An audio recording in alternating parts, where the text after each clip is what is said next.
Ever been scrolling through your feed, seen a nasty comment thread, and just kept on scrolling? Or maybe you saw someone getting piled on online and you didn't do anything. Hey, you're not alone. The reasons why we stay silent, though, are way more complex than you'd think. And today, we're going to dig into the psychology of the digital bystander. So let's start with a story.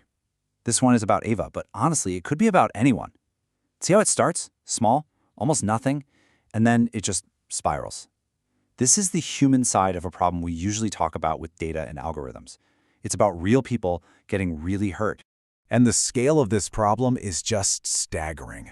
A massive 87% of young people say they've seen cyberbullying happen. Just let that number sink in. This isn't some niche issue happening in a dark corner of the internet. It's right there, out in the open, on our main feeds. Pretty much all of us are seeing it. And it's not always just mean comments. For a lot of people, it gets much, much worse. 1 out of every 4 high school students in the US says they've gotten actual threats through social media. This is where that online harm crosses a terrifying line into real-world fear. But here it is. This is the number that, to me, is the most telling of all. Even with all this abuse happening, only 38% of the victims ever report it. Not to an adult, not to anyone. There's this profound silence around the whole issue, and if we want to fix it, we have to understand that silence. So to really get our heads around this, we need to know where it's all going down, and what it actually looks like for the teens who are going through it. And no big surprise here, the main arenas are the platforms we're on every single day. Recent data shows Instagram is at the top of the list, with 42% of young users saying that's where they get harassed the most. Facebook and Snapchat, you can see, are not far behind. These aren't some fringe apps, they're the digital town squares for a whole generation. And cyberbullying, well, that's a pretty big umbrella term, right? It's not just one thing. As you can see, the most common tactics are things like posting mean comments, spreading lies and rumors, and just straight-up humiliation. It's like a multi-front attack on a person's entire world. All right, so we've seen the what and the where, but why is online harassment so slippery? What makes it so hard to even define, let alone stop? This slide is so important because it really breaks down the classic, old-school definition of bullying. In the real world, you've got 3 key ingredients. Someone has to mean to cause harm, they have to do it repeatedly, and there has to be a power imbalance. But online, whoa, all 3 of those get incredibly blurry. Is that sarcastic comment a joke, or is it meant to hurt? If a single tweet goes viral and is seen a million times, is that repetition? And power?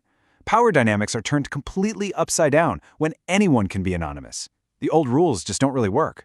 Which brings us right to the heart of this whole thing. With so many people watching this stuff happen, why do so few of us step in? It's time to talk about the psychology of you and me, the online bystanders. It's a phenomenon called the cyber bystander effect. And really, it's a digital version of a classic idea from social psychology. The more people who witness an emergency, the less likely any single one of them is to actually help. We all just assume someone else will do something. Our personal sense of responsibility just evaporates into the crowd. So let's just ask the question directly. We know that over 70% of people online have seen cyberbullying, so what is stopping us from stepping in? Well, the answer lies in this 5-step mental checklist that every one of us goes through before we decide to intervene. Psychologists Latane and Darley mapped this all out. So picture it. You're scrolling. Step 1, your brain has to even notice the comment in the first place among all the other noise. Step 2, you have to interpret it as a real problem, not just, friends messing around. And that's a huge hurdle. Step 3, if you clear that, you then have to feel personally responsible to do something. Step 4, you have to figure out what to do. Report it, leave a supportive comment, and finally, step 5, you have to actually do the thing. You can see how that whole chain can break down at any one of those 5 stages. So, what's the secret sauce? What actually pushes someone through all 5 of those steps? Well, some really interesting research has started to figure out the specific online cues that either give us a push to act or hold us back. This slide shows a really key difference researchers found. It's the difference between a generative attack and a derivative one. So a generative attack is an original, brand new, crafted insult. A derivative attack is just a retweet, a share. To our brains, one feels like a deliberate, intentional act of harm. The other can feel more like just a low-effort signal boost. And this is where it gets absolutely fascinating. Studies show that we, as bystanders, are most likely to go through all 5 steps and actually intervene when we see multiple people launching original generative attacks. That combination sends a clear signal to our brain, this is a real emergency and the power imbalance is serious. Now, on the flip side, the chance of anyone intervening just plummets when it's just one person retweeting something. Bystanders might just write it off, thinking it's not that serious. Or they might feel what researchers call situational ambiguity, that feeling of, maybe this is just a fight between friends or an inside joke I don't get. We don't see it as an emergency, so the whole process just stops cold at step 2. And this quote from an Oxford academic study just nails it. Our default setting, basically, is to not get involved. But seeing a mob with pitchforks, instead of just one person echoing someone else, that's the trigger that can finally shake a bystander out of that apathy and make them feel like they have to do something. Okay, so if our individual psychology is that complicated, what about the big picture solutions? What are governments and the platforms themselves trying to do about all this? Well, there's definitely a new wave of legislation trying to get a handle on it. In the U.S., you've got the Kids Online Safety Act being debated.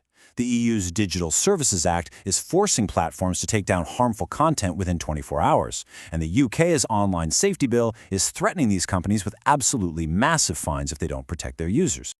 But, and this is a really big but, there's this huge gap between the rules on paper and the reality people are living. For instance, Meta says it took action on over 5 million pieces of harassing content in just 1 quarter, yet nearly half of adults still think harassment is a huge problem on platforms like X. And even though 44 states have cyberbullying laws, remember that number from the beginning? Only 38% of victims actually report it. So the tools are there, but there's a massive disconnect. And this brings everything full circle, right back to us, to the individual. The laws and the algorithms, they matter. But the research we've looked at today is crystal clear. It's the actions of the crowd that truly shape what happens. The number of bullies and how original their attacks are, that's what triggers us to intervene.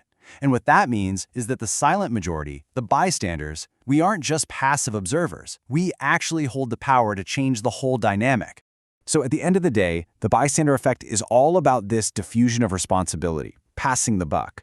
But knowing how it works, that gives us the power to take that responsibility back. Online, scrolling past isn't a neutral act. Silence is a choice.